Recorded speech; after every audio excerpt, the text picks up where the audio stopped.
Instruction جاری کر دی گئی تھی, ECL سے نام نکل آیا تھا, لیکن اس کے باوجود عمران ریاض صاحب کو روکا گیا ہے.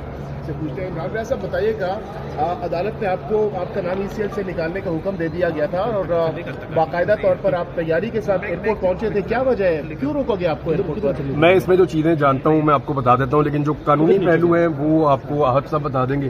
کچھ چیزیں تھوڑی سی آپ پہلے سن لیجئے تاکہ ٹیکنیکلی مجھے بھی آئیڈیا ہو جائے, کیونکہ قانون کو میں اس طرح سے نہیں جانتا. سر ایسا ہے کہ ہم نے ایک ریٹ پٹیشن لگائی تھی اسلام آباد ہائی کورٹ کے سامنے, جس میں عمران ریاض صاحب کا نام ECL اور PCL کے اندر ڈالا گیا تھا.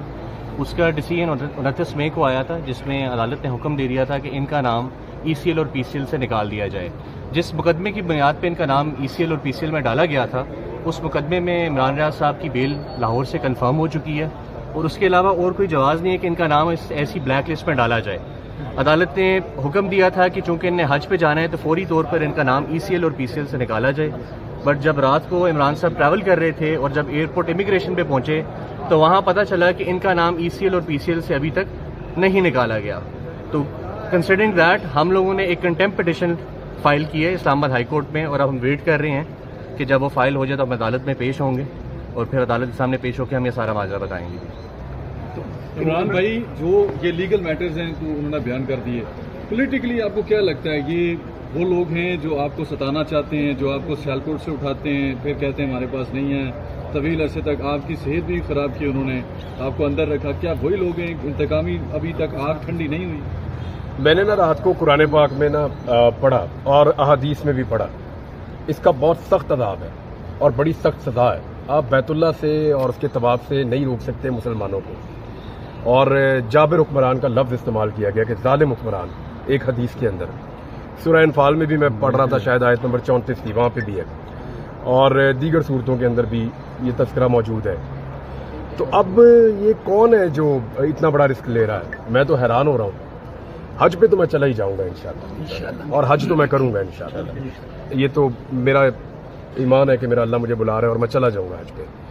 اب یہ اس طرح روکنے سے, یہ رکاوٹیں ڈالنے سے, بجائے اس کے کہ مجھے دعائیں دے کے رخصت کریں, میرے خیال میں اپنے لیے گناہ کما رہے ہیں جو لوگ بھی کر رہے ہیں. غلط بات ہے, نہیں کرنا چاہیے تھا. ہم رات کو گئے تھے ایئرپورٹ پہ, وہاں جا کے پتا چلا جی کہ آپ کا نام پہلے نکال دیا گیا تھا, پھر دوبارہ ڈال دیا گیا, اور سنڈے والے دن ڈالا گیا. جو میرے پاس انفارمیشن ہے ECL میں میرا نام سنڈے کو ڈالا گیا. اب آپ سارے صحافی ہیں, کیا سنڈے کو کوئی کیبنٹ میٹنگ ہوئی یا کوئی کیبنٹ کے ایجنڈا کے اوپر میرا نام موجود تھا؟ تو ECL میں نام ڈل کیسے گیا؟ وہ تو ڈل ہی نہیں سکتا کیبنٹ میٹنگ کے بجائے. وہ پہلے نکال دیا انہوں نے عدالتی آرڈر پہ, پھر انہوں نے دوبارہ ڈال دیا. ایکچولی یہ کنٹیمپٹ کا کیس بنتا ہے, اور اس کے علاوہ ہم نے ایک فریش بھی اپلیکیشن ڈالی ہے عدالت کے اندر, اور ہماری کوشش ہے کہ آج ہی سنی جائے. اور میں کل نہیں جا پایا تو میرے پاس I still have a chance, اور میں نے یہ اپنا جو ہے وہ اس لیے کنیکشن فلائٹ رکھی تھی کہ آگے میرے پاس تھوڑا سا ٹائم ایسا موجود ہو کہ اگر مجھے روک لیا جائے تو میں دوبارہ ٹریول کر کے اپنی جو حج والی فلائٹ ہے اس کو پکڑ سکوں. تو میرے پاس ابھی چانس ہے, اور میں دوبارہ حج والی فلائٹ پکڑوں گا اور جاؤں گا. یہاں سے میں نے اب کل کے لیے ٹکٹ لیا ہوا ہے, اور جو کل والا ٹکٹ ہے وہ بھی ہم نے دوبارہ جمع کروا دیا ہے کہ جناب میرے پاس چانس ہے مجھے کل دوبارہ روانہ کیا جائے اور مجھے موقع دیا جائے کہ میں جا کے حج کروں. 2022 میں نہیں کرنے دیا, مجھے گرفتار کر لیا. 2023 میں اغوا ہو گیا, نہیں کرنے دیا. اب 2024 میں پھر ECL میں نام ڈال دیا, میں ٹریول کرنے گیا, پھر مجھے واپس بھیج دیا. تو میں روز جاؤں گا جب جب مجھے موقع ملے گا, اور کوشش کرتا رہوں گا کہ میں وہاں پہنچ جاؤں اور حج کر سکوں. تو جو لوگ روک رہے ہیں نا وہ صرف قرآن پاک میں پڑھیں اور حدیث میں پڑھیں کہ اس روکنے کا عذاب اور گناہ کیا ہے. تو عمران ریاض صاحب, باہر جا کر سعودی عرب جا کر آپ ایسا کیا کر سکتے ہیں یا کریں گے جس کی وجہ سے آپ کو نہیں الاؤ کیا جا رہا؟ مجھے نہیں سمجھ آ رہی, یعنی یہ تو میرے اپنے دماغ میں یہ سوالات ہیں جو آپ کے دماغ میں ہیں. مجھے نہیں سمجھ آ رہی. وہ تو دیکھیں جو جتنی بھی آپ کی ڈیوٹیز ہیں یا آپ کے ارکان ہیں وہ تو آپ کو پورے کرنے نا, حج کے مناسک, تو وہ تو آپ کو پورے کرنے ہیں. عمران ریاض صاحب کیا سمجھتے ہیں کہ صحافت جرم ہو چکی ہے آپ کو یہ کرنے سے؟ دیکھیں اب جو فرحاد کے ساتھ ہو رہا ہے یا جو باقی صحافیوں کے ساتھ ہو رہا ہے, عارف حمید بھٹی صاحب کی ابھی نوکری چلی گئی, کچھ اور صحافیوں کے ساتھ بھی پرابلمز ہو رہے ہیں پاکستان میں, بہت سارے صحافیوں کے ساتھ. کبھی کوئی گرفتار کر لیا جاتا ہے, کبھی کسی پہ مقدمہ درج کیا جاتا ہے. سندھ میں ایک اور صحافیوں کو گولیاں لگی,